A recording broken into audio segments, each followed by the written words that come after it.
Everyone, it's Allison here. Welcome to class.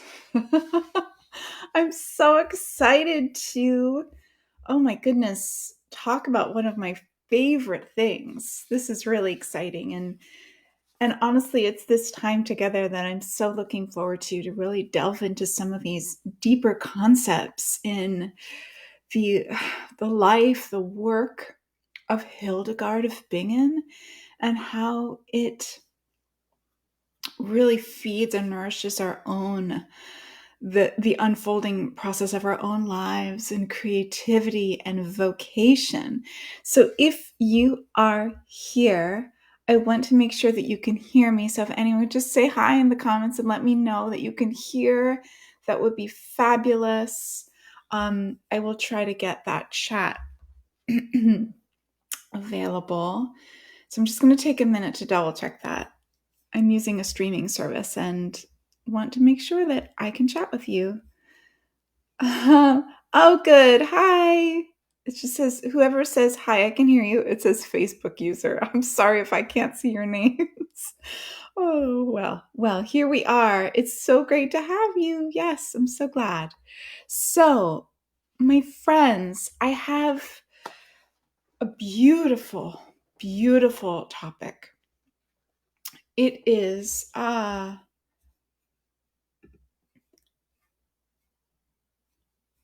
okay. Hi, Maria. Hi, Missy.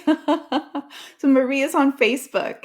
You're on YouTube. Don't see anything happening on Facebook. It's in the group, in the Encounter Hildegard group. So hi from Winnipeg. I wonder if that's Monica. Um, I'm so happy to have you all here. So we have a really rich contemplative topic, but it is the kind of thing, this kind of sort of space that I want to create today that is really not only looking at this concept of Viriditas, or what I call sacred creativity, and how it's not just a concept, but it's something that really permeates our real life. And that's one of the beautiful gifts that I've received as, this student of Hildegard, is to really see the ways in which these archetypal concepts really play out in our lives and help us really into fulfillment of our purpose through art, through life, through relationship. And here's where I want to take us today. First, I just want to introduce this topic and offer you just a little story, and then I want to get into this cycle, this creative process, a cycle of creativity, sacred creativity, and I'll explain that in a moment. But I also want to send you away with not only a way to understand how this operates in our life and work and in our art. Let's just consider all of those things the same. For me, they are. But to identify the places where we get stuck, where we get caught, and inner dialogue and the shadow that comes up when we enter into an agreement to, say, fulfill our purpose, to see a project through, to birth something new into the world through the creative process, but where we bump up against ourselves and what that looks like. And then to also understand what we are here to learn, to grow, and to exercise and to practice as a way of moving through the blocks. We all have blocks. It's part of the process. It just is. So here I wanted to just guide us into this conversation with a little, I'm going to take you down my own memory lane. And I want to show you something I just thought of, which was really the most amazing way that life unfolds. And when we talk about sacred creativity, I'm talking about what Hildegard refers to as greening through this concept of viriditas, that we have within us the capacity to fulfill through our own creations, not only the fulfillment of our lives through our works, but in the way we live our life and the way in which we serve others, serve God, and bring into really life, manifesting into life, into the world, into planet Earth, greater love, greater connection, greater light, more joy. And it's really through this manifestation of this divine love, through the unique blueprint of yourself, that we are meant to realize this green potential. And it's really through the steps of our own process that we discover the ways in which we're challenged to do that. But also, not just the challenges, but realizing the form or the concept or the purpose of how something is coming through and what it looks like. And not only what it looks like, but actually fulfilling that thing. Yeah, taking that activation and moving it into the world. And there's a lot going on there. So I wanted to just sort of give us some perspective and just tell a story. I never in a million years thought that my life would be taking me into this present moment where I'm speaking about a medieval nun's concept of Viriditas, and the way in which we are fulfilling our lives with greater purpose and meaning. So I wanted to show you a picture. I was going through some files that my parents unloaded on me as they moved their home from high school. So this is me as a nun. This is my senior year in high school. And I thought, oh, it's the sound of music. I love the sound of music. And this is such a beautiful archetypal example of Maria's Viriditas, as she accepts the call and then has to make really challenging decisions. But here I am as the Mother Superior, and I was so mad that I was the Mother Superior. I was so mad. I thought, how could they cast me as the mother, as the nun? I want to be Maria. But we all want to be Maria, maybe. And here I am singing I'm singing my favorite things, which in the musical version is sung with the Mother Abbess and Maria. I don't know what I'm doing with that pencil in my hand, but there you go. And so life unfolds. I get cast. I sing the show. I sing my heart out. And one day in French class, I'm called to the principal's office. And I thought, this is not good. I've never been called to the principal's office. And of course, we all know that must mean something bad is going to happen. Well, I get called into the principal's office and he says, the school was so overwhelmed with your performance and how moving it was, and we'd like you to sing that song at our graduation. And so here I am singing at the high school graduation. Yours truly, standing in front of my first big crowd, scared out of my wits. And I remember thinking that must have not gone very well. And then I look at myself in this picture and I think, that's beautiful. I rose to the challenge. And this, younger version of a challenge I was young.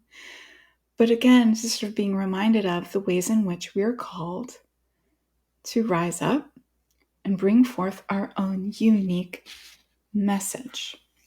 So let's get back to this concept. And if you have any questions or thoughts or comments, please just drop them in the chat. I love to respond. So really this sort of green concept, this greening, we see this in many areas of Hildegard's oeuvre. We see it in the way she writes in the visionary works, in the songs, and in other ways through letters. But we get a hint of this too in the illuminations. And we see this sense of the activation of liveliness, of aliveness through our person and through our works. And of course, all of that being sourced from God, Creator, and how it moves through us in the unique way that we are human.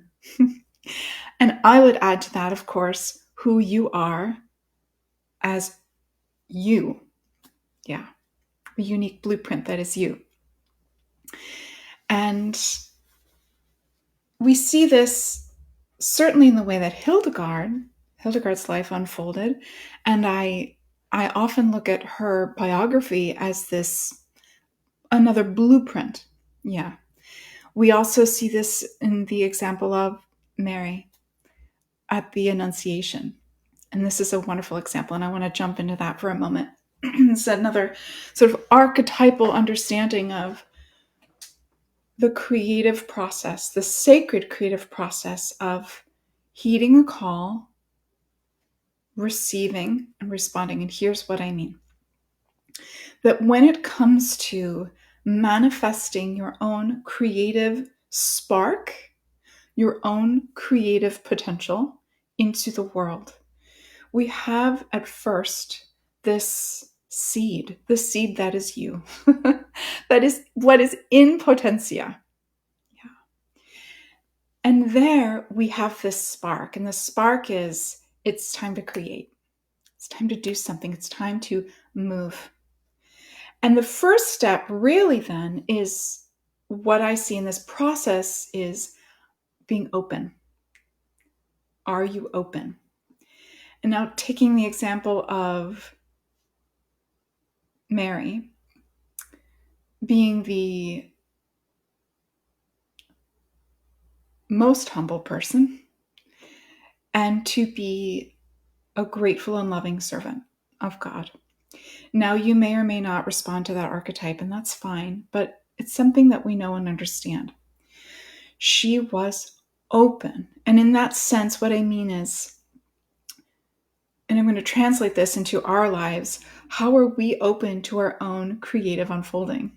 The unfolding of our purpose, of our life's purpose, of our creative unfolding. And what is the first thing that Mary says? She says, who am I? Who am I? That I should be the person to undertake that thing that you're asking of me, or that spark of a creation, or that desire that you have. Who am I? And how does that show up? This is the shadow of that call. Are you open? I'm not enough. I don't know enough. I am not ready. No, that's not quite it. I don't have enough skills. I'm not sure. I don't know if I can. I'm not X, Y, or Z, and fill in the blank. And that is really that shadow of that response to being open and willing is, I don't have this core acceptance of my own worthiness to undertake what you're asking of me. That's not me. Is that inner response from ego. And of course, what we really know is that you would not be the one being asked if that were not for you. Okay? That's the golden truth behind that call. There is a reason that you are the one being asked by Spirit to fulfill this thing. Looking at Hildegard, she receives this cosmic knock on the door when she's 42, midlife, 42. And Spirit says, it's time. And what does she say? Are you sure that I'm the right person for this? And then, of course, there's much resistance to that initial prophetic call. And you and I both know that there have been probably 1,000,000 times in our lives when we have an idea or we want to do something meaningful, and the first thing we get is our own red flag. Who am I? And what is really the process of working through that, of coming into self-acceptance and acceptance of true worth to say, I will take up the baton. I will take up the mantle. And as a response, this sort of mantra that I want to invite you into, when you feel that something come through you, that urge, that desire, that ambition, and you put up your hand, what we can learn to say is, I don't know how. That's a real fear. But I know it's possible. I know it's possible. So instead of throwing up the door and turning the gate, we open the door. And we admit that we don't have all the answers. I do it all the time. And we learn how to cultivate a response that keeps the door open, that keeps our fertile mind, heart, and spirit open, so that the seed begins to germinate, right? We have the greening, the activation that comes through you, and we'll start to allow this process to unfold. And let me go into the next sort of piece here. That as you become open, you really are going to activate this receiving.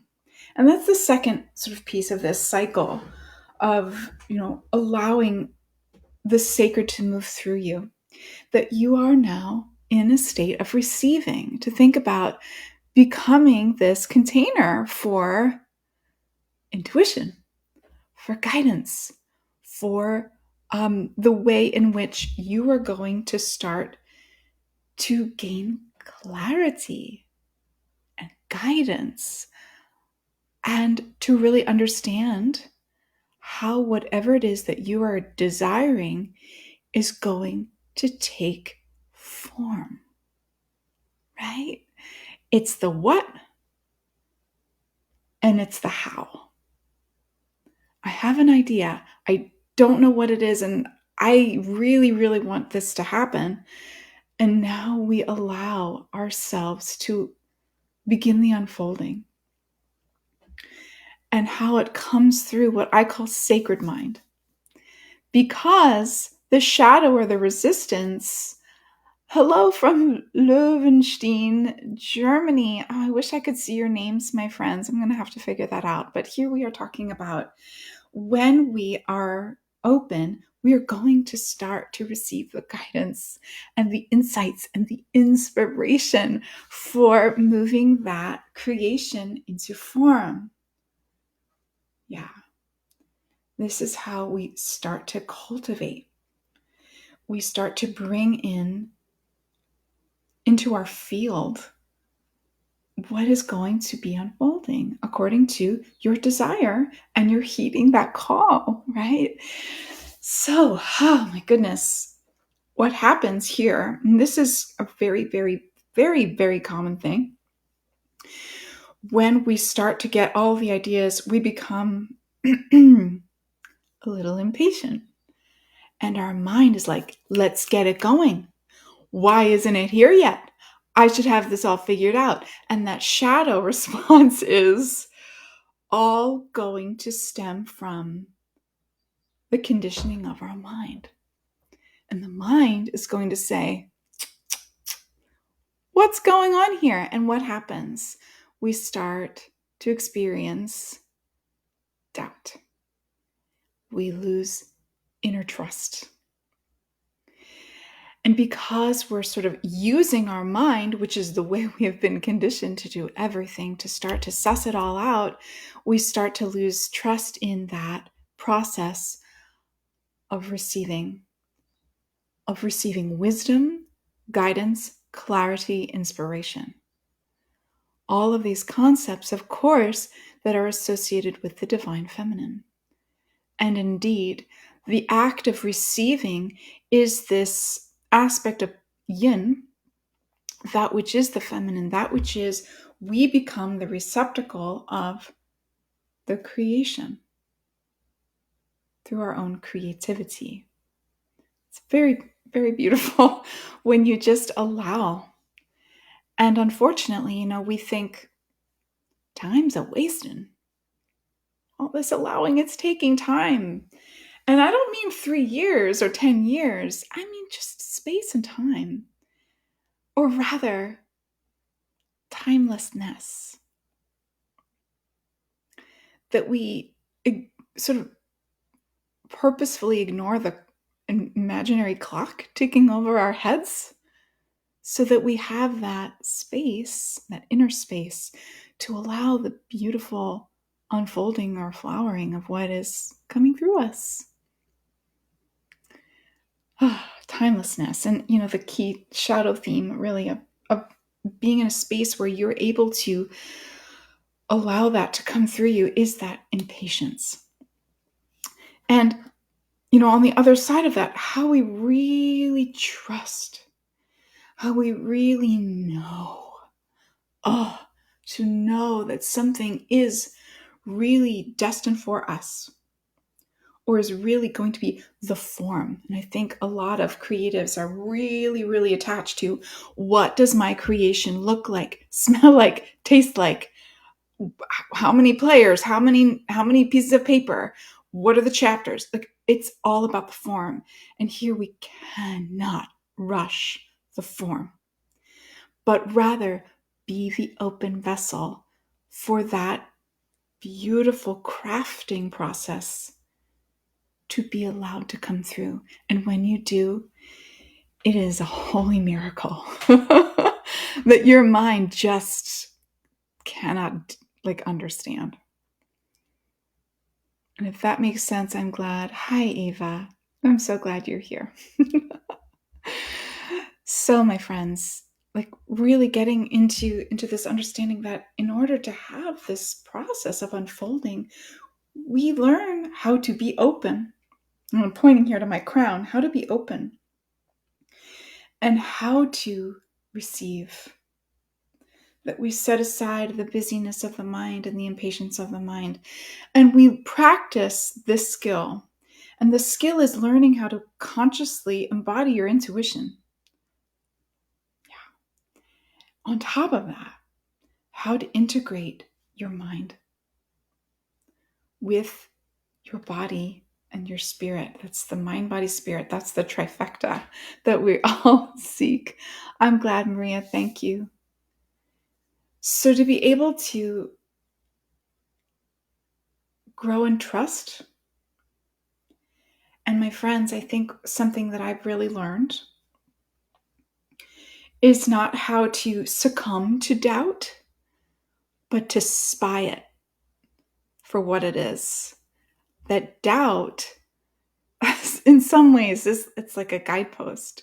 The doubt is actually you needing to catch on to yourself.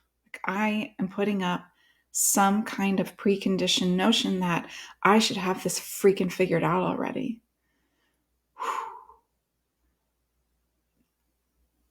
When something is new, you're not supposed to have it figured out. That's why it's new. Oh, but how uncomfortable is that? I'm just reading some of your comments. Thank you, my friends. Missy, I really love the imagery presented here. I see an open door and beautiful greenery. Oh, that's beautiful. I see a flower blooming in its own time and its own beauty. That really resonates with me, Missy. Thank you. And so as we're available for this process, this unfolding greenness, the growth process, like any plant, to sort of get to this next sort of transition. And here there is a third phase, but there really is an important transition here, and I want to lay this in your field. Because this, for me, has always been the trickiest part. And I would probably guess that would be for most people too. Because once we really sort of learn how to receive and trust and grow that trust in that unfoldment of what is moving through you, whether in your life or through your art or your creative process, that we then come to this point where it's like, okay, it's time. It's time. It's time to launch. It's time to write the post. It's time to talk to your community or ask for something. And this is really what I call this activation phase. Yeah. Where you are then recognizing that you have form, you have all the what and the how, and now it's the when. Oh, right. We're kind of bringing the clock back in here, but I'm not talking about in 5 years or 10 years. I'm just talking about when you make the commitment to now release the form into the world. And that's a big deal. Capital B, capital D. And it's really now about this response to all that you've received and have allowed yourself to be open to as the vessel. And we are responding, we're saying yes. This is a cosmic yes. Hildegard gives a cosmic yes to that call that says, you are the one to pick up the pen and to tell what you see. You, not anybody else. And thank God for this gorgeous life that she lived, that we can say, my goodness, what a triumph. What a triumph of spirit, but really, and this is one of the reasons, my friends, that Hildegard is my true personal hero. What an example of surrender to divine will. God says, it's you. And she says, I'm scared. And God says, it's still you. And finally, what happens? She relents. She says, okay. What does Mary say? Behold the handmaid of the Lord. I'm going to cry.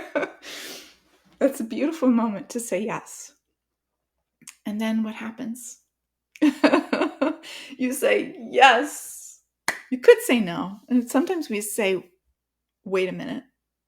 I'm thinking about it. Hildegard did the same thing. Wait a minute.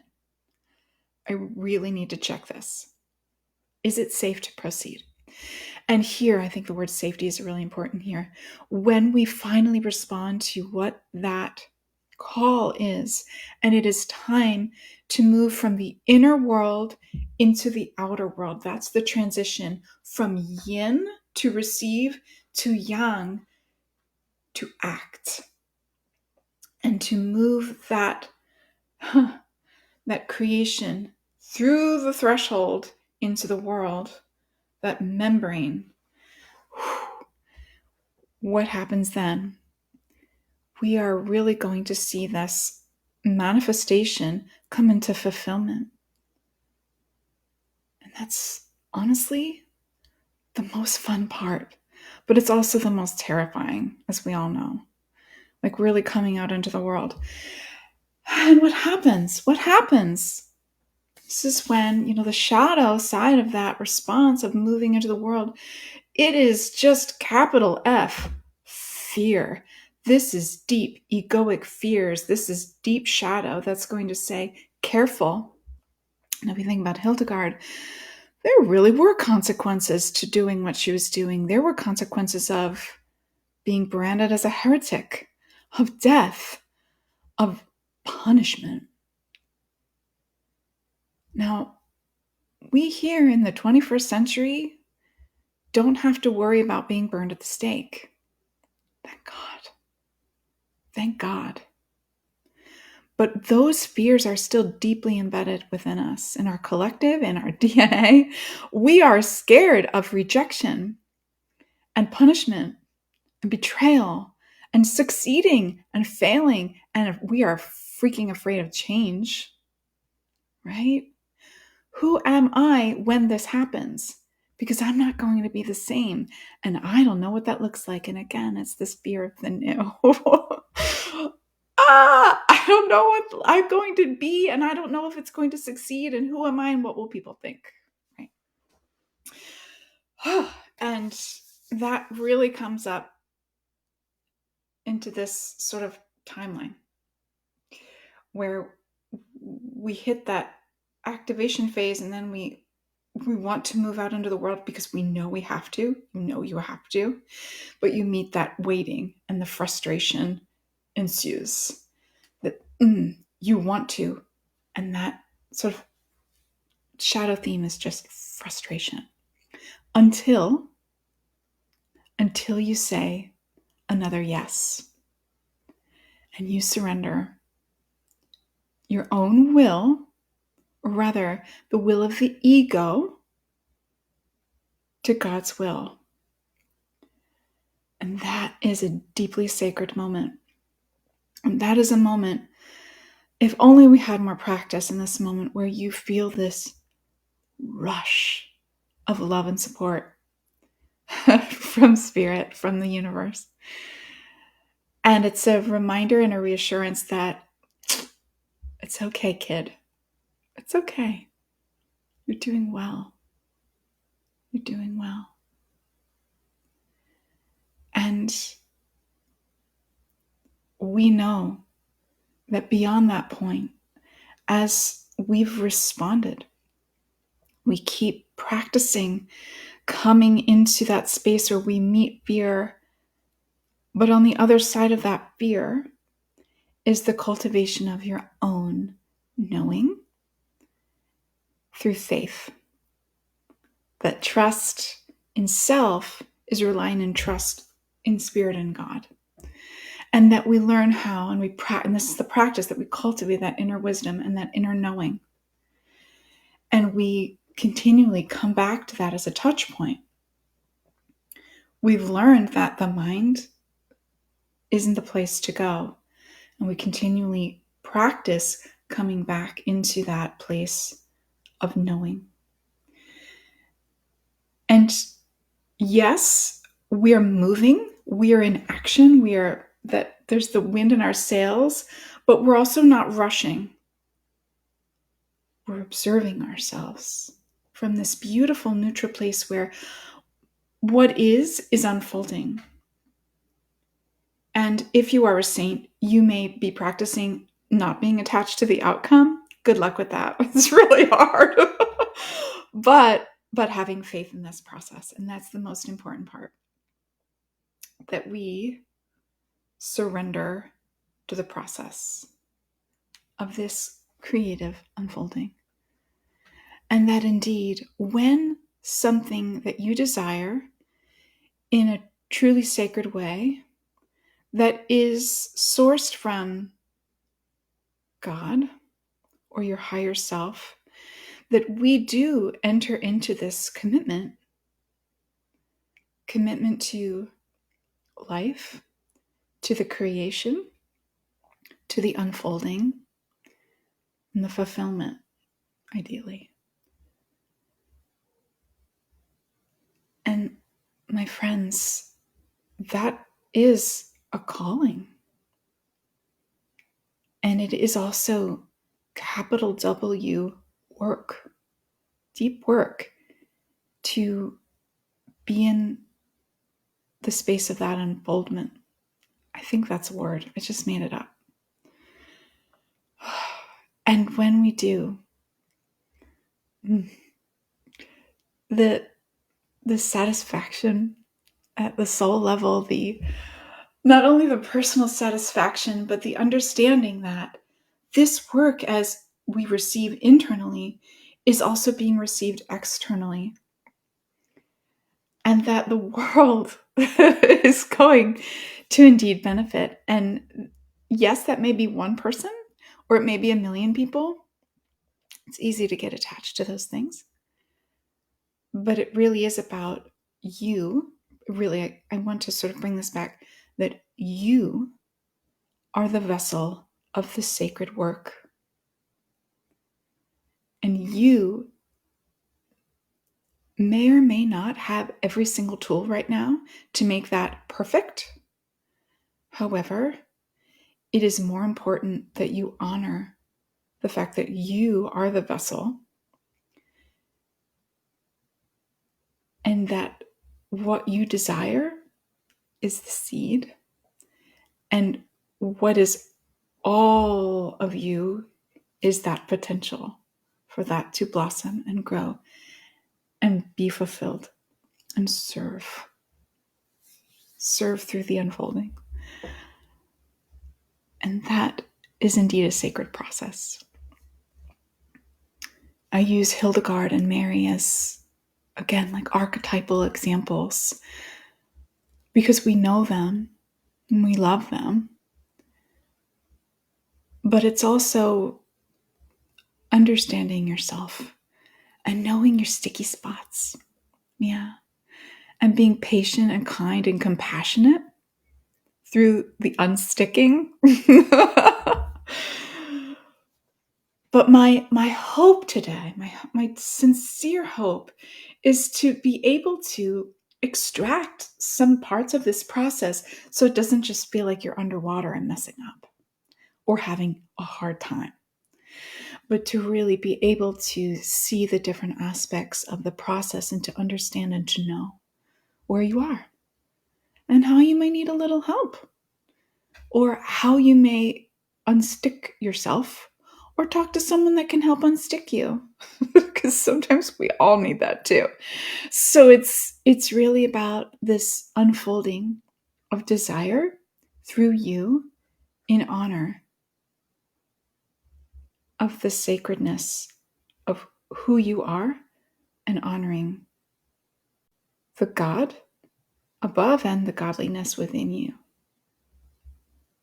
Through your life, through your work, through your art, through your voice, through your pen, through your body, through your relationships, etc., etc., etc.